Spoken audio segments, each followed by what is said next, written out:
Alright, so I wanted to create a series that was going to teach Fortnite Save the World players basically everything they need to know to maximize their Save the World experience when they're starting out, when they're at the intermediate levels of play, and also when they are at the advanced levels of play. I was gonna call it Road to Twine, but I realized that after I get to Twine Peaks, the last destination in Fortnite Save the World, well, the name of the series wouldn't make any sense. So I decided to rename the series. I'm gonna rename this series to Fortnite Save the World University, because I'm gonna be teaching you everything you need to know to maximize your Save the World experience from the beginning of Save the World to the end of Save the World. So anytime that you hear me saying, you know, Road to Twine in this video, just ignore it. All right, what I actually meant to say is Fortnite Save the World University. And look, I really don't want to re-edit every single part where I say Road to Twine. So yeah, I'm sorry for the confusion that this video might cause. What's up guys, it's Salvaje. Welcome to my Fortnite Save the World Road to Twine series. This series is a step-by-step beginner's guide for new Fortnite Save the World players. Now, if you're a brand new Save the World player, I will link to 100 Fortnite Save the World tips videos that I have made in the description of this video. That's right, that's a total of 200 Save the World tips, if of course you want to learn a lot of things about Fortnite Save the World. But anyways, back to Road to Twine. I wanted to create a series where I literally walk every single beginner player that's playing Fortnite Save the World through all of the necessary steps that they need to take to sort of prosper in the Fortnite Save the World environment, specifically at the beginner and intermediate stages. And of course, that's what this series is for. I gotta give credit where credit is due, though. You know, the name of the series was inspired by this Save the World YouTuber that I watch called Aidan. You guys should go check him out if you guys want.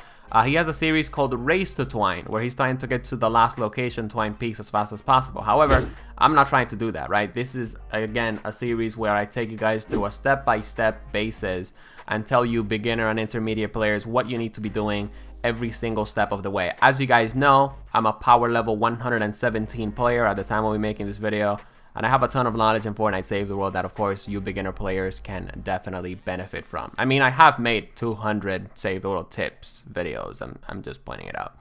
All right, so with that said, now that we got the introduction out of the way, let's start talking about what you need to be doing when you first start playing Fortnite Save the World.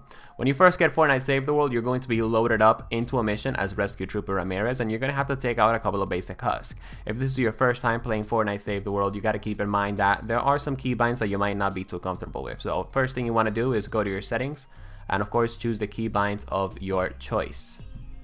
Shortly after you eliminate a couple of husks, Ray, the robot that's going to be guiding you through Save the World, she's going to tell you to harvest some materials. As you destroy cars, she's going to be telling you what resources you can get from cars in Fortnite Save the World. And as you're breaking trees, Ray is also going to be telling you what resources you can get from breaking trees. And you definitely want to be paying attention to what Ray is saying, because she's going to be basically telling you how to gather some basic materials that you're going to need in Fortnite Save the World. Like, for example, nuts and bolts, twine, etc, etc. But of course, we're going to talk about that on the next Road to Twine video. Shortly after you gather some materials, you're going to be receiving a lot of traps, and you want to be placing the traps in the base, as I am placing them right now on the gameplay example. And the reason for this is because later on the husks are going to be attacking you after you of course launch the rocket, which should be an easy thing to do. Long story short, you're going to have to defend for a couple of minutes, and after you complete that mission, you're going to be of course taken to the user interface. However, before you head to the user interface, Ray is going to ask you to name your home base. At the time of me making this video, you cannot change the name of your home base, so make sure that you write the home base name that you want, and make sure that you write the name correctly. After you complete your introduction mission, you're now going to be able to do your Storm Shield Defense 1. You're gonna do this mission, just follow the instruction that Ray gives you, eliminate a couple of husks, and next thing you know, you're gonna be taken into the user interface. As you enter in the user interface, you definitely want to be paying attention, because you're gonna be receiving a very short, straight to the point tutorial from Fortnite Save the World.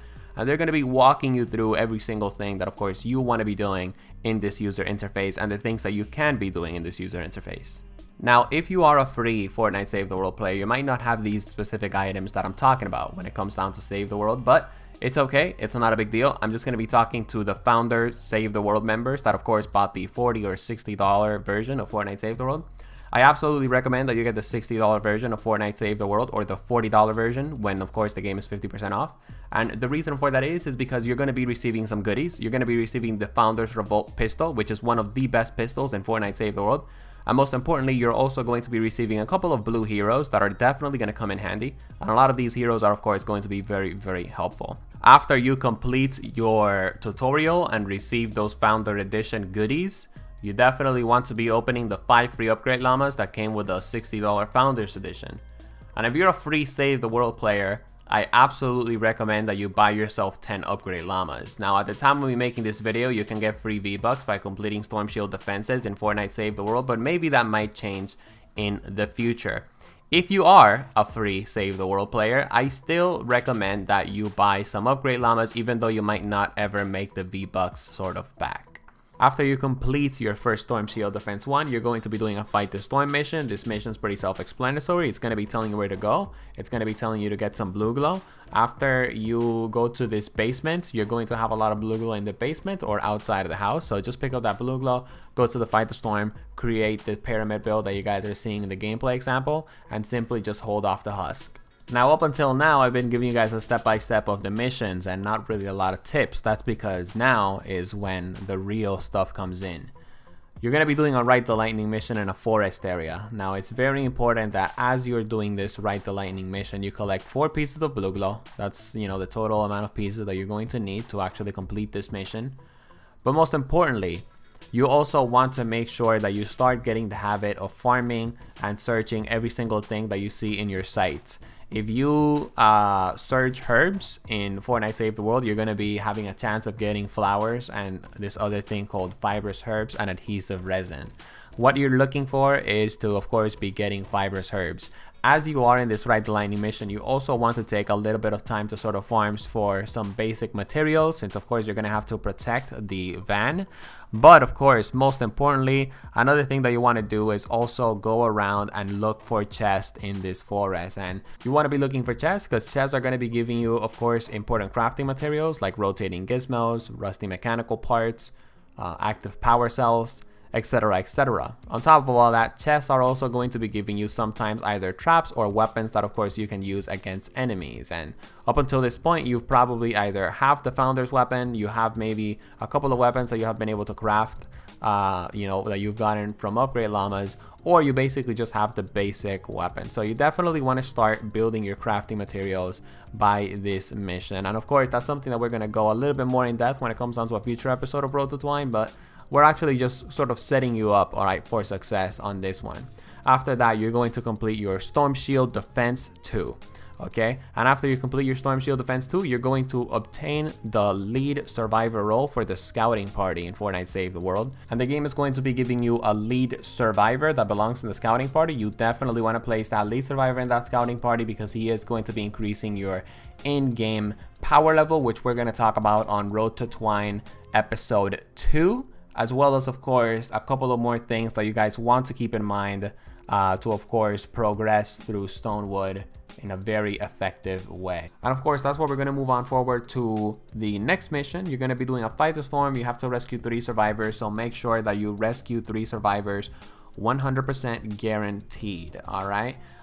If a teammate rescues a survivor, it also counts for you, by the way. After you do that simple mission, you're going to, of course, be doing another mission called Retrieve the Data. But before we talk about the next mission that we're going to do, let's talk about this current Fight the Storm mission where we have to rescue 3 survivors. As you're doing this mission, you want to start getting into the habit of farming materials that you need, like nuts and bolts. So every single car that you see throughout the way, make sure that you destroy it. Yeah, it's going to be a pain. It's going to be annoying destroying those cars because it's going to take a while, but I can guarantee you guys that it's 100% worth it. You absolutely need nuts and bolts. That's what gives you ammo. That's what also lets you the ability to craft some traps. So definitely make sure that you break some cars. If you go inside a house, make sure that you, of course, loot the toilet or the kitchen so that, of course, you can also get some bacon, which is, of course, very, very helpful as well. A very helpful crafting material. After you complete this Fight the Storm mission where you have to rescue 3 survivors, you're going to be obtaining the ability to level up heroes. However, we don't want to level up heroes yet. I'm going to be covering that on the next episode of Road to Twine. Anyways, let's move on forward to the retrieve the data. You're going to be doing a retrieve the data mission.